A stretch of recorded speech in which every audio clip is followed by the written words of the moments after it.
My name is Rebecca Klausner. I'm 32 and I'm from St. Paul, Minnesota. I am a hairdresser and I currently manage a beauty supply warehouse in Minneapolis. My story begins in 2008. I was 23-ish and life was good. I had a good job. I had a great social life. Everything was gravy. And then I started getting chronic red, swollen, painful eyes, specifically my right eye. After about 6 months, I was diagnosed with sarcoid and scleritis, which the sarcoids cause the scleritis. My symptoms have always been pain, and throughout the years have gotten more into skin sores, mouth sores, fatigue, general body pain, and I believe that all to be triggered from stress. And of course, not being treated at certain times, but most of it I think is stress. So, I am currently on Remicade infusions and have been for about 2 years. They are a godsend. The one problem is they're really expensive. So I often go without any treatment because I can't afford the medication. I go in about every 5 to 6 weeks for an infusion. Takes like the whole appointment's about 3 hours. And after that, I feel great for about 3.5 weeks. And then the next like week and a half, 2 weeks, I struggle a little bit and have to go back on the prednisone and all of that. But there's not a lot of side effects. It's awesome. A lot of the other medications I've been on, like methotrexate and Humira, there's a couple other ones, I can never remember all of them. There's a lot of side effects. I have minimal nausea with this. I have minimal pain. It definitely helps me significantly. I am also getting more and more into alternative methods of treatment. So sarcoid is an inflammatory disease, which a lot of autoimmune diseases are. And marijuana is an anti-inflammatory. So, especially when I go for 12 weeks, like I just went, without any treatment, and my body is flared up all over the place, and I have sores all over, and I'm in a lot of pain, one of the only reliefs I can get is through marijuana. I live in Minnesota. It's not legal.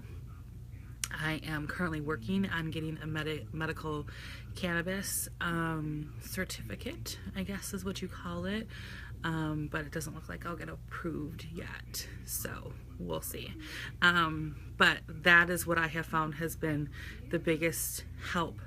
I'm not sure if it really treats my disease or if it just relieves the symptoms, but I do think it does a little bit of both.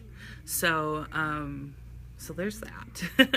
I have a wonderful support system. I have a family who, I'm not sure sometimes who this is harder on, if it's harder on me or them.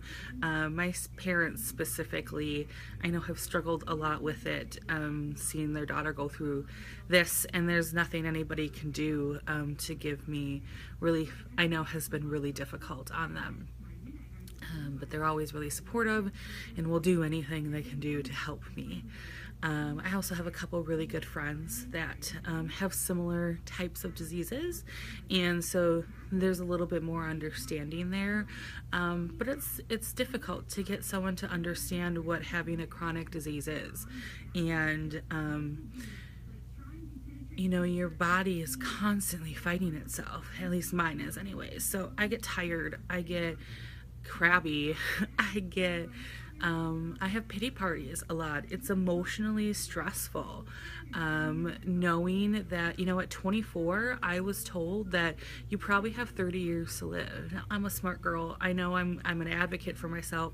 I'm going to get the best treatment I can get always from the best doctors. I know I'm going to live a long and prosperous life, but the stress of that is a reality, and it's there. And I know for those close to me, it's difficult, and it's really difficult for me.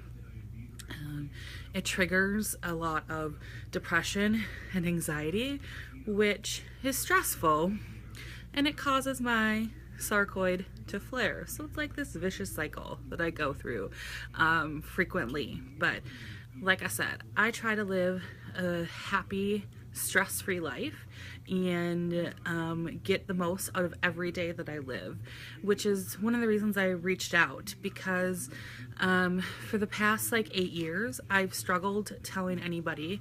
I wouldn't tell anybody. Oh, your eye's really red, Rebecca. What's wrong? Oh, it's pink eye. Don't worry, I'm being treated. It's fine.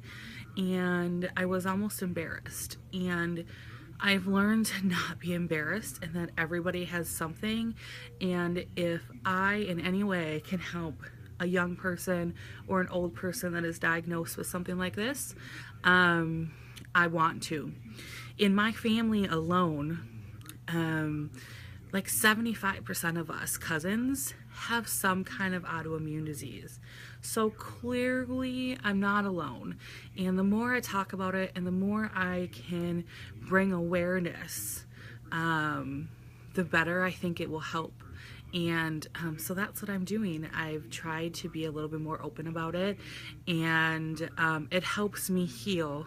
It helps me know that I'm not alone, and that I can get through this. So that's Rebecca. Please feel free to reach out to me if you have any other questions, and thank you for this opportunity.